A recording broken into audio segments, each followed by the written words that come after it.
Depression, anxiety, these two things are a big problem for a lot of people, and it can be really tough for anyone that's going through them.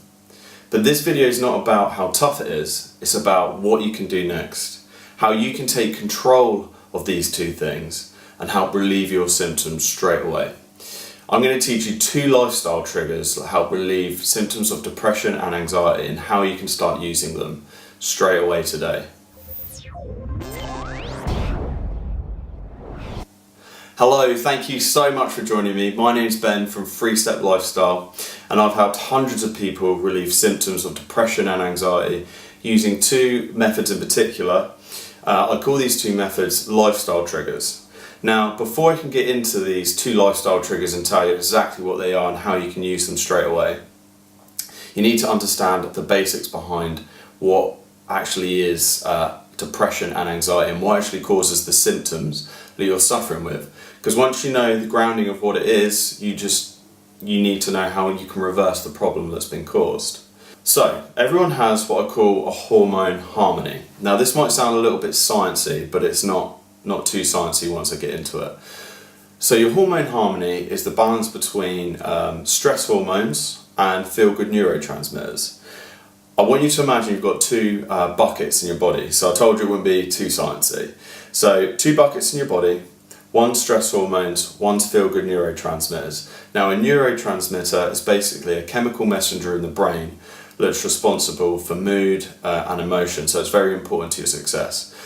Now when you're feeling okay and everything's alright, these are balanced out perfectly, hence the name hormone harmony.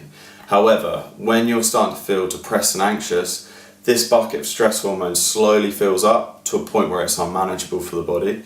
The feel-good neurotransmitters slowly decreases to a point where they're not working properly, and that imbalance there is exactly what causes the nasty symptoms of depression and anxiety that you're feeling. That's why you can't just snap out of it. That's why sometimes you might wake up and feel like you have no rational reason for feeling depressed and anxious, but because this hormone balance is there, there's nothing you can do about it, that the symptoms are going to be there. But that's where the 2 lifestyle triggers come in. They basically reverse this problem. Because now that you know what the problem is with this hormone harmony imbalance, it's actually gold dust information to you, because all you need to know is how to reverse it. And that's exactly what lifestyle triggers can do. They basically slowly balance out this hormone imbalance to a point where you have your hormone harmony back, and then the symptoms start to reduce significantly. Okay, you're probably thinking, what is a lifestyle trigger? Please can you tell me right now? That's exactly what I'm going to do. As I said, I've used 2 in particular that have helped relieve depression and anxiety for hundreds of people. Now, the first one I'm going to teach you is called flexible exercise. I know what you're thinking already. You've been told 100 times that exercise is good for relieving depression and anxiety. But what you haven't been told is exactly what exercise works best, how long to do it, and what intensity to do it at. Because these points are key to your success. Because with any exercise program, you have to adapt and design it to fit what your goal is. And it's exactly the same when you're trying to improve your mental health. So our goal here is to balance out your hormone harmony, relieve stress hormones, increase feel-good neurotransmitters, which means the exercise is completely different to normal exercise. So I'm going to break it down to 2 steps that you can start using straight away and hopefully start diminishing your symptoms right now. Number 1 is the exercise should be short. We're talking short bursts of exercise, 10, 20, 30 minutes long, but no longer than that. Now the reason for that is because of this imbalance. Now your stress hormones are already really high. You have to look at exercise as a stress on the body. So what this means is if you exercise in a traditional sense, it's too much stress on the body. It actually increases these stress hormones, or can do, and can long term make the symptoms worse. This is a common misconception and belief that a lot of people come to me with. If you switch this up 10, 20, 30 minutes long, what this does is it's a short enough burst of exercise for the body to not get overstressed but actually adapt to that stress, which slowly reduces those stress hormones, which is balancing out that hormone harmony, therefore relieving your symptoms. So that's the first one, a short burst. Now the second step is timing. You can actually use exercise to break the cycle of depression and anxiety symptoms. What I mean is most days you'll find you have a cycle. Some people feel worse in the mornings, other people feel stressed after work, for example. Now, I'm not saying you should drop down, do a load of press-ups as soon as you feel anxious, but what I am saying is you can time it in, especially because it's such a short burst of exercise. You can time it in with when your symptoms tend to be worst, which help break that cycle. So if you tend to feel worse in the mornings, try a 10, 20, 30 minute burst of exercise, and over time it really gets that body out of that negative cycle. Now, in future videos I'm going to tell you exactly what exercises work best, but you could just try something simple that you don't need any equipment for, maybe some jogging on the spot, a few bodyweight squats, some press-ups or half press-ups. Give it a little go in a sort of circuit format.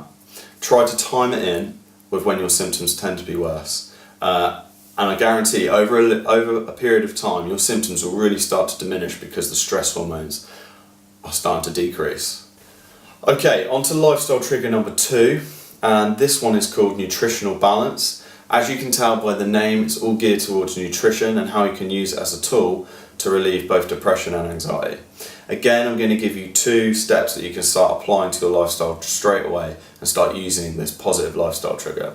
So number 1 is to eat a balance of fats, carbs and protein in every meal. What this does is it optimizes energy in the body and helps brain function.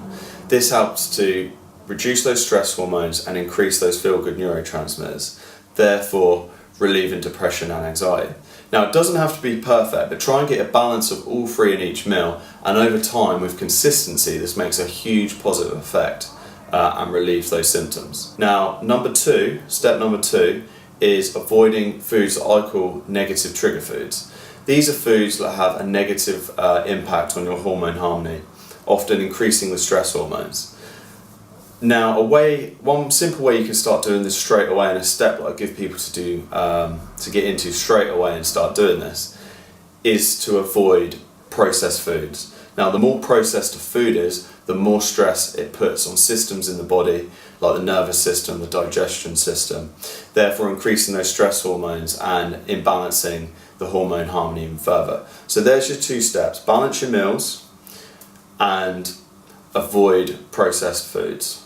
Okay, I hope you found all these points useful and you can start applying them to your lifestyle. Remember, it's not about being perfect, it's just about being consistent, and over time all these little changes make a huge positive impact on your hormone harmony.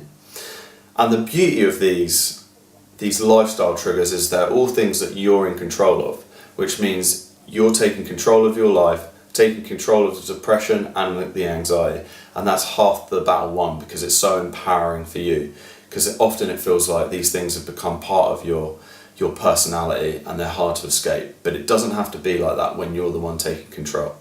Remember, if you are suffering from symptoms of depression and anxiety, always talk to a doctor or seek medical advice.